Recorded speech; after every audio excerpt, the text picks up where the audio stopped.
जीवन में जब भी हम खराब दौर से गुजरते हैं तो मन में ये विचार जरूर आता है कि परमात्मा मेरी परेशानियां देखता क्यों नहीं है, मेरी परेशानियां दूर क्यों नहीं करता। लेकिन सुख दुख तो हमारे जीवन का हिस्सा है। जीवन है तो परेशानियां भी होंगी।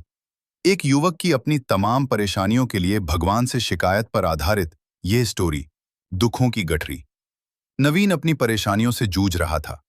उसे लगता था कि एक अकेला वही संसार का सबसे दुखी व्यक्ति है। सिर्फ उसी के जीवन में तमाम मुसीबतें हैं।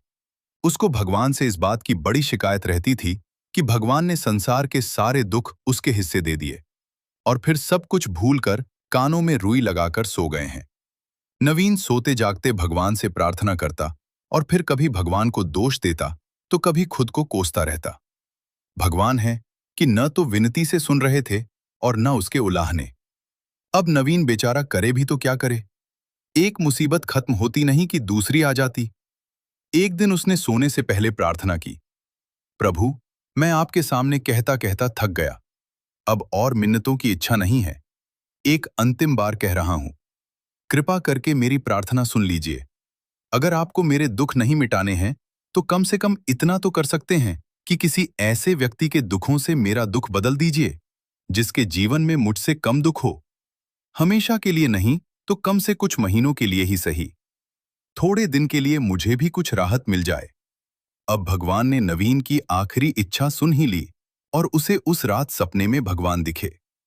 भगवान बोले, बालक, मैं तुम्हारी प्रार्थना रोज सुनता था, पर मैं उनके ऊपर ध्यान ज्यादा दे रहा था जो तुमसे भी ज्यादा तकलीफ में है। खैर, तुम अपने सारे कष्टों को विस्तार से एक कागज पर लिखो, फिर एक गठरी बनाओ और शहर के मुख्य चौराहे पर जाकर उसे टांग कर आ जाओ। नवीन हड़बड़ाकर नींद से जागा। पहले तो उसको बिल्कुल यकीन ही न हुआ कि सच में भगवान आए थे और उन्होंने उससे यही सब बातें कही हैं। फिर सोचा कि आजमाने में क्या हर्ज है, क्या पता इससे ही कोई रास्ता निकल आए। उसने भगवान के दिए आदेश के अनुसार अपनी सारी परेशानियां अलग अलग कागजों पर लिखीं। इतनी परेशानियां लिख डालीं कि सच में कागज का ढेर खड़ा हो गया और उसे गठरी में ही बांधना पड़ा। अब नवीन ने अपनी गठरी उठाई और पहुंच गया चौराहे पर। लेकिन वहां पहुंचकर चौराहे का नजारा देखकर अचंभे में पड़ गया। उसने देखा कि चौराहे पर तो पहले से ही लोगों की लंबी लाइन लगी हुई है जो उसी की तरह अपने अपने दुखों की बड़ी बड़ी गठरी लिए आ पहुंचे हैं। आखिर यह चक्कर क्या है? सब कुछ उसकी समझ से बाहर था। अभी वह इन विचारों में ही खोया था कि तभी एक आकाशवाणी हुई। उसमें सभी को अपनी गठरी को चौराहे पर लगी अलग अलग खूंटी में टांग देने का आदेश हुआ। वहां बेहिसाब खूंटियां पहले से ही बनी थी। सभी ने अपनी अपनी गठरी टांगी और फिर ईश्वर के अगले आदेश की प्रतीक्षा करने लगे। कुछ ही देर में दोबारा से आकाशवाणी हुई और सबसे कहा गया कि सभी लोग अंदाजे से कोई ऐसी गठरी उठा लें जो उन्हें अपनी परेशानियों की गठरी से हल्की समझ में आती हो। अब उन्हें वही दुख भोगने होंगे जो उनकी चुनी नई गठरी में दर्ज होंगे।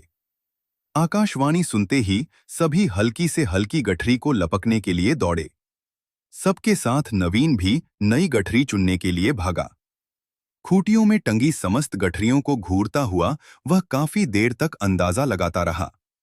अब उसे एक डर और था कि कहीं वह कोई ऐसी गठरी न उठा ले जिसमें पहले से भी ज्यादा दुख हो। अगर ऐसा हुआ तो परेशानियां और बढ़ जाएंगी और मुझे लेने के देने पड़ जाए। जीवन तहस नहस हो जाएगा सो अलग। अब उसके मन में तरह तरह के विचार आने लगे। वह सोचने लगा कि कम से कम वह अपने दुखों से भली भांति परिचित तो है और उन्हें झेलने का आदी भी हो गया है। उनके लिए कुछ रास्ते निकालने की शुरुआत भी की है। शायद उसका परिणाम आए तो एकाध दुख घट ही जाएं। कहीं ऐसा न हो कि चुनी गई नई गठरी में दुख और भी ज्यादा पीड़ादायक हो जाएं। ऐसे विचारों में खोया वह एक के बाद एक गठरी के सामने से गुजरता, लेकिन तय नहीं कर पाया कि कौन सी गठरी चुनी जाए। उसे यह भी डर था कि कहीं कोई उसकी गठरी न उठा ले। इसी उधेड़बुन में फंसे नवीन ने आखिरकार अपनी गठरी ही उठा ली और चल पड़ा। उसने तय किया कि वह अब इन चुनौतियों का मुकाबले पहले से ज्यादा मजबूती से करेगा।